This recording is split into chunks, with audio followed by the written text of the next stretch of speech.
अलार्मला बाहेरनं कोणी कॉल केला की सगळ्यात पहिला कंट्रोलला फोन जातो. तिथं आपली माणसं असतात, ते त्यांच्याकडनं माहिती वगैरे घेतात की कसला कॉल आहे, आगीचा कॉल आहे का काही, त्यांची माहिती घेऊन त्यांचा ॲड्रेस वगैरे घेऊन ते पूर्ण कन्फर्म करतात. आणि आपल्या इथं सध्या पुणे फायर ब्रिगेडमध्ये टोटल 24 फायर स्टेशन आहेत.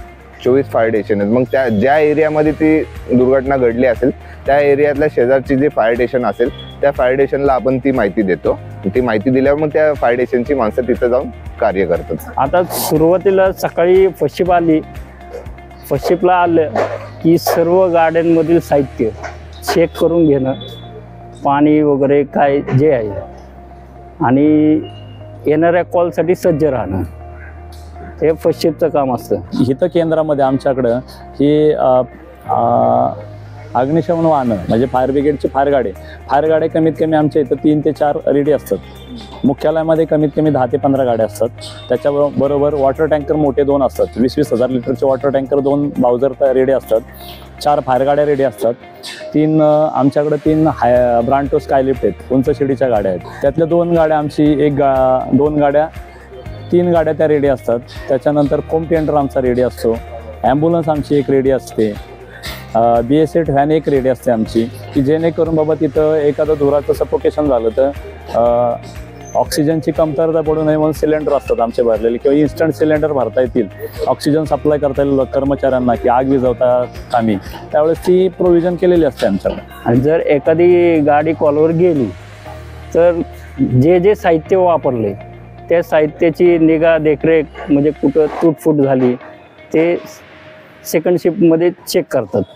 आणि नाईट शिफ्टमध्ये येणाऱ्या कॉलमध्ये जे काही त्रुटी असतील तर ते साहित्य बदलून किंवा नवीन ठेवण्याची व्यवस्था करतात. ते चेकिंग आपली रोज होती. आपण पहिले आलो की आपल्या इथं 2 पोस्ट आहेत, एक फायर फायटर आणि एक ड्रायव्हर म्हणून. जे ड्रायव्हर आहेत ते पूर्ण गाडीचे आपलं जे इंजिन वगैरे आहे, इंजिन झालं, कूलंट झालं, वॉटर झालं, टायर प्रेशर झालं, हे रोज ते चेक करतात. आणि गाडीमधले जे आपण फायर फायटिंग करताना इक्विपमेंट आपण वापरणार आहेत हे फायर फायटर्स पूर्ण चेक करतात. ड्रायव्हरचं काम आहे इथनं जो कॉल भेटतो, कॉलवर जो ॲड्रेस दिला आहे त्या ॲड्रेसपर्यंत गाडी पोचवणे. आणि आपल्या गाडीच्या मागं पंप असतो, तर पंप ऑपरेटिंग करणं हे ड्रायव्हरचं काम असतं.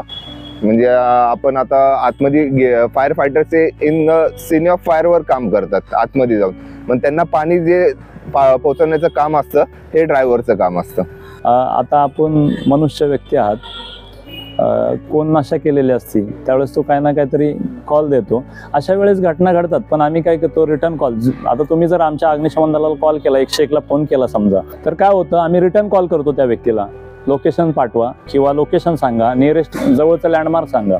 समजा तुम्ही 7 लव चौकात सांगितला, आम्हाला कॉल पडलेला आहे 7 लव चौकात, तर आम्ही म्हणतो 7 लव चौकात बँक ऑफ महाराष्ट्र पाशी आहे, बँक ऑफ स्टेट बँकेपाशी आहे, किंवा मार्केट यार्डच्या जाणाऱ्या रोडला आहे, किंवा हडपसरच्या जाणाऱ्या रोडला आहे, मीरा सोसायटी पाशी आहे, असं आम्ही लोकेशन विचारतो. मग ज्यावेळेस रिटर्न कॉल करतो त्यावेळेस जर त्या माणसाने उचलला नाही कॉल तर तो फेक कॉल समजला जातो आणि त्यानंतर कारवाई थांबवली जाते. अशी आग लागलेली तसा प्रसंग खूप आहेत. स्लम एरियामध्ये पण आहे, पाटील इस्टेटमध्ये पण आहेत. असे स्लम एरियामध्ये काय होतं की शेजारी घरं असतात, जर एखादा सिलेंडर फुटला ते आजूबाजूला काही घेण्याचे चान्सेस जास्त असतात. मग अशा वेळी आम्हाला त्यावेळेस स्लम एरियामध्ये काम करताना खूप म्हणजे लोकांचा खूप त्रास होतो, की प्रत्येकाला वाटतं की आमचं घर पहिलं विझवावं, पण त्यामुळं काय होतं जे आमचं प्लॅनिंगने काम चाललेलं असतं तिथं म्हणजे डिस्टर्बच होतो. मग अशा वेळी आम्ही काय करतो, असे कार्यकर्ते इच्छुक भेटले की मग आम्ही त्यांच्याकडूनच काम करून घेतो, की शेजारचे सिलेंडर बाहेर काढा, हे काढा, की जी मोठी दुर्घटना होणार आहे, मालमत्तेचं नुकसान होणार आहे, ते कमी करण्याचं प्रमाण. आता काय होतं, ज्यावेळेस आपण झोपडपट्टी एरियामध्ये जातो त्यावेळेस खेटून झोपड्या असतात, पत्र्याच्या शेडच्या झोपड्या असतात, त्या म्हणजे तात्पुरत्या स्वरूपातलं बांधकाम केलेल्या झोपड्या असतात. त्यांना आग लागली तर त्या गोष्टी घडतात. आणि एक झोपडी पेटली तर कमीत कमी त्याच्या शेजारच्या 10, 15, 20 झोपड्या पेटत जातात. आणि तिथं गाड्यांना पाणी जायला, म्हणजे समजा झोपडीमध्ये ज्या आगीच्या घटनास्थळापर्यंत फायर गाडी पोचू शकत नाही. त्याच्यामुळे काय होतं की अग्निशमन करण्याकरता पाण्याचा प्रवाह मोठा असतो, तो सप्लाय तिथपर्यंत पुरवठा करण्याला वेळ जातो, किंवा लाईन मोठ्या प्रमाणात टाकावी लागते.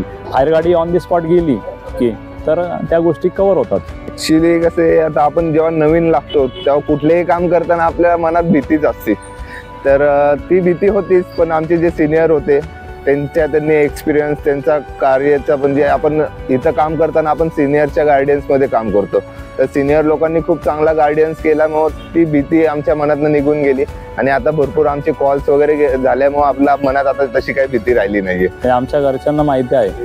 ज्यावेळेस आम्ही ह्या सेवेमध्ये रुजू झालो ना तेव्हापासून माहिती आहे, माणूस ड्युटीला गेला तर तो टायमिंगवर संध्याकाळी आता समजा सकाळी फर्स्ट शिफ्टवाले लोक जे असतात आमचे 7 वाजता हजर होतात. आमचे 3 शिफ्टमध्ये काम चालतं, सकाळी 7 ते 2, दुपारी 2 ते रात्री 9 आणि रात्री 9 ते सकाळी 7, या 3 शिफ्टमध्ये आमचं 24 घंटे काम चालतं. हे काम चालू असताना सकाळी 7 वाजता आलेला माणूस 2 वाजता जाईलच याची गॅरंटी नसते. का तर आगीचा कॉल केव्हा येईल, कशा प्रकारचा कॉल असेल किंवा आपत्ती कशी असेल, अपघात कसा असेल हे माहिती नसतं. त्यामुळे आमच्या घरच्यांना माहिती असतं. त्याच्या पुढं जाऊन की बाबा दिवाळी सणामध्ये आमचा दिवाळी असो, होळी असो किंवा गणेश उत्सव असो, या कालखंडामध्ये आमच्या सर्व प्रकारच्या अधिकारी जवानांच्या सुट्ट्या बंद केलेल्या असतात. आता मला इथे येऊन 2 वर्ष झालेत. ह्याच्या आधी मी ठाणे महानगरपालिकेमध्ये ठाणे फायर ब्रिगेडला कामाला होतो. पेठेमध्ये एक कॉल झाला होता, रेस्क्यू कॉल होता आणि गंमत अशी आहे की गाय होती एक, त्या गायीच्या मागं कुत्री लागली होती, म्हणून तिने काय केलं, त्यांच्यापासून जीव वाचवण्यासाठी एक वाड्यामध्ये घुसली तर वाडा तो असा गोलाकार वाडा होता वरपर्यंत. ती गायी त्या घाबरण्याच्या ह्याच्यात ती अचानक तिला कळालं नाही, ती चढून गेली, पूर्ण 3ऱ्या मजल्यावर चढून गेली. 3ऱ्या मजल्यावर चढून गेल्यावर ती तिथेच अडकून बसली आणि जो जिना होता तिला चढताना काय वाटलं नाही, पण उतरताना तिला उतरताच येईना. आम्ही तिथं जाऊन मग ती रेस्क्यूचा करण्याचा प्रयत्न केला, भरपूर वेळ तिला खाली घेऊन यायचा प्रयत्न केला, पण जिना खूप हे होता, स्लिडलं होतं, म्हणून तो त्यांना उतरणं शक्य नव्हतं. मग शेवटी आम्ही क्रेनच्या साह्याने तिला एअरलिफ्ट करून तिला बाहेर काढलं होतं.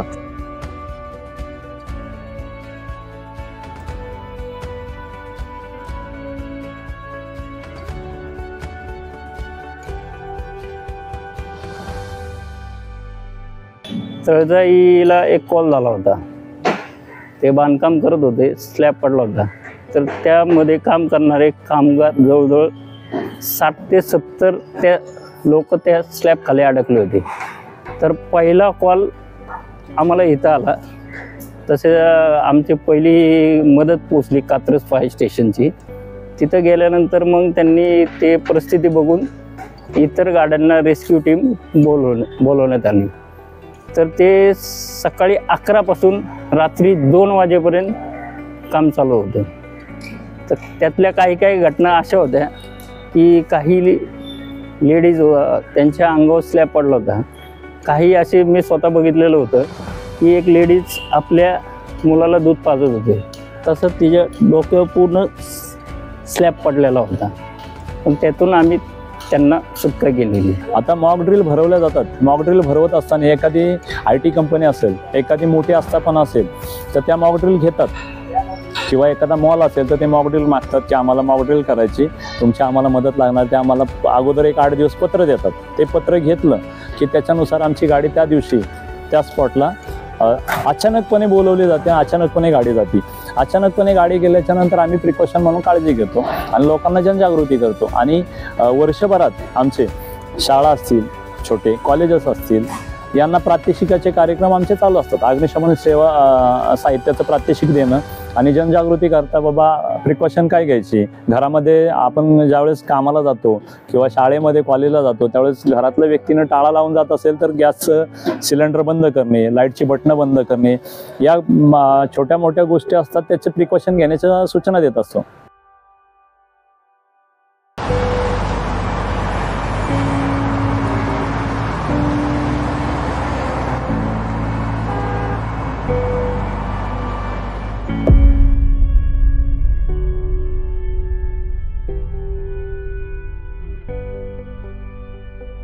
हे जे तुम्ही व्हेकल पाहू शकता 3 जानेवारी 1956 पासून आपल्या पुणे अग्निशमन दलात सामील झाले होते.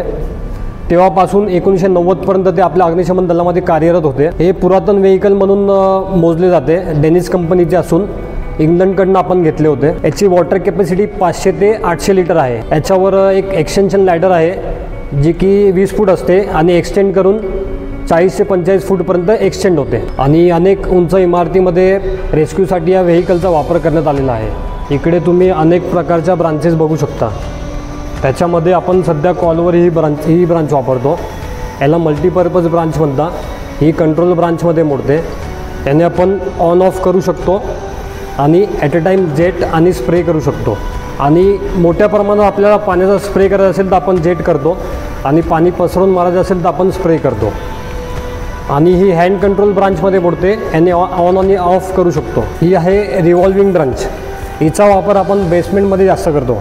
बेसमेंटमध्ये का करतो, जर एखाद्या ठिकाणी आपल्याला उतरायला जागा नसेल तर आपण होज पाईपला कनेक्ट करून बेसमेंटमध्ये सोडतो।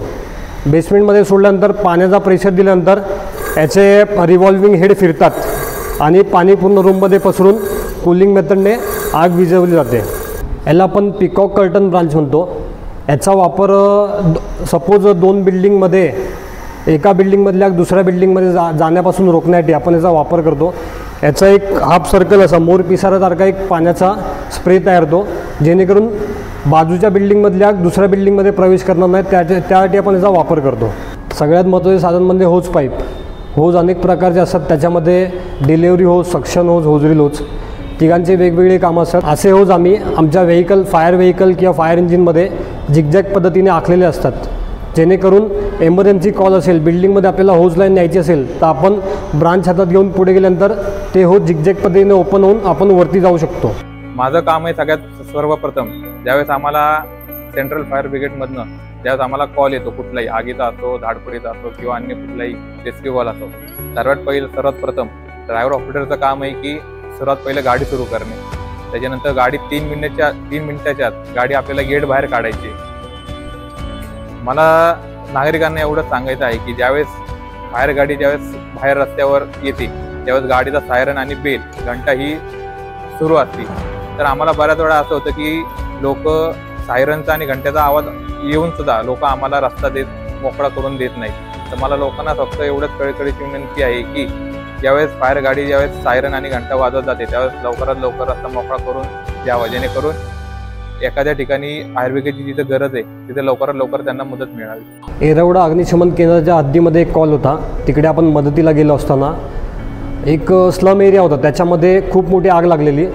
तिकडे लोकांनी काय केलं होतं की डोअर्स लॉक करून ते बाहेर निघून गेले। त्याच्यामध्ये प्रॉब्लेम असा आला होता की बऱ्याच लोकांचे सिलेंडर आतमध्ये होते आणि ते लीक अवस्थेमध्ये असल्यामुळे तिकडे खूप मोठा धोका होता।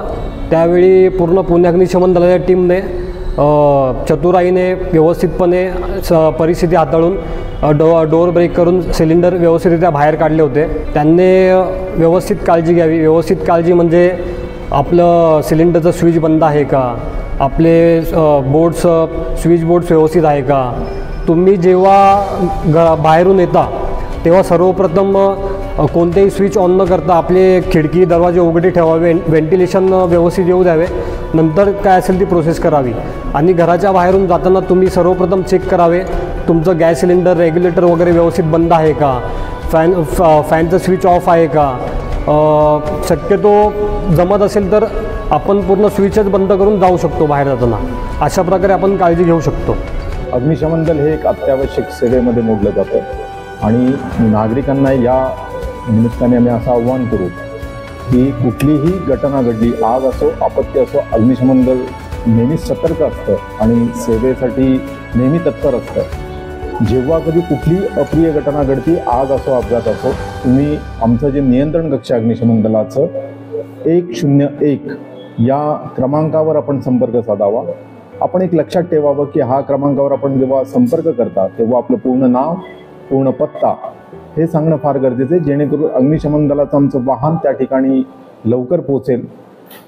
तसेच अग्निशमन दल फक्त आग विझवतं असंच नाही आहे, अनेक घटनांवर काम करत असतं, जेणेकरून कुठे रस्त्यावर ऑइल सांडलं असेल, एखादा अपघात झाला आहे आणि त्या गाड्यांमध्ये कोणी माणसं अडकलेली आहेत, शिवाय एखादी मांजर अडकलेली आहे, एखादं कुत्रं कुठे अडकलेलं आहे, बैल आहे, म्हैस आहे, अशा विविध घटनांवर पक्ष्यांचे म्हणजे जे आपण पक्षी अडकतात, मांज्यामध्ये जे पक्षी अडकतात त्याच्यावर तर बहुसंख्य ठिकाणी अग्निशमन दल काम करत असतं।